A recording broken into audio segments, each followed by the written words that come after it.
Mercredi 4 mai. Lecture du livre des Actes des Apôtres, chapitre 8, versets 1b à 8. Le jour de la mort d'Étienne, éclata une violente persécution contre l'église de Jérusalem. Tous se dispersèrent dans les campagnes de Judée et de Samarie, à l'exception des apôtres.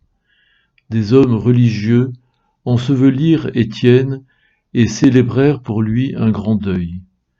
Quant à Saül, il ravageait l'église, il pénétrait dans les maisons pour en arracher hommes et femmes et les jeter en prison.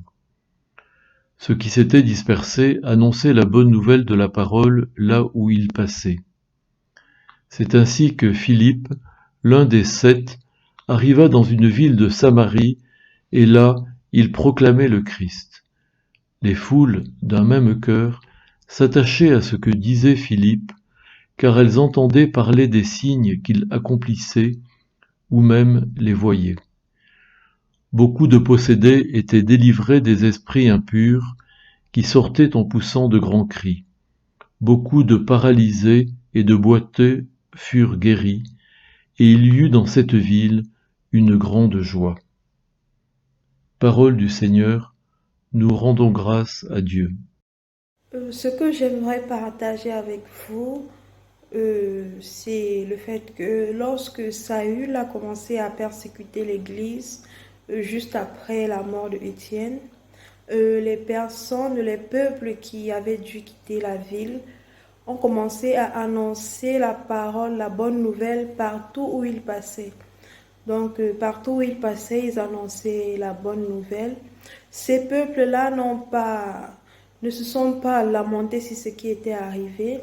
Ils ne se sont pas lamentés sur les pertes qu'ils avaient sûrement eues, le fait d'abandonner leur maison, peut-être des membres de leur famille, les pertes matérielles. Mais ces personnes-là se sont plutôt concentrées sur l'essentiel, c'est-à-dire annoncer la bonne nouvelle. Et je dirais aussi que Saül, peut-être lui, il pensait qu'en le faisant, il empêchait la propagation de la bonne nouvelle, mais en quelque sorte, il a participé à ce que la bonne nouvelle soit répandue sur de nouvelles terres. Parce que s'il n'avait pas persécuté l'église de cette ville-là, les autres villes n'auraient pas connu la bonne nouvelle. Donc, en partie, c'est grâce à lui, inconsciemment, qu'il a participé d'une certaine manière à la propagation de la bonne nouvelle.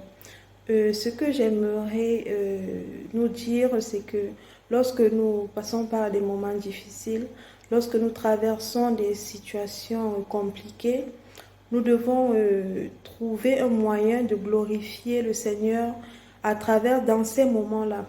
Nous devons trouver le moyen, devons trouver la force, nous devons demander la force aussi à Dieu, le soutien à Dieu, afin que nous puissions glorifier son nom, nous puissions partager aussi la bonne nouvelle, même dans ces moments-là.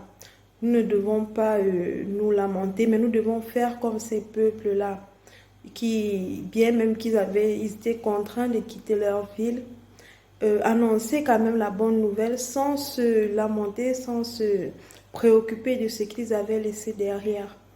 Donc, que Dieu nous donne cette force-là, qui nous donne cette capacité-là de toujours glorifier son nom, de toujours faire ressortir sa gloire dans tout ce que nous vivons.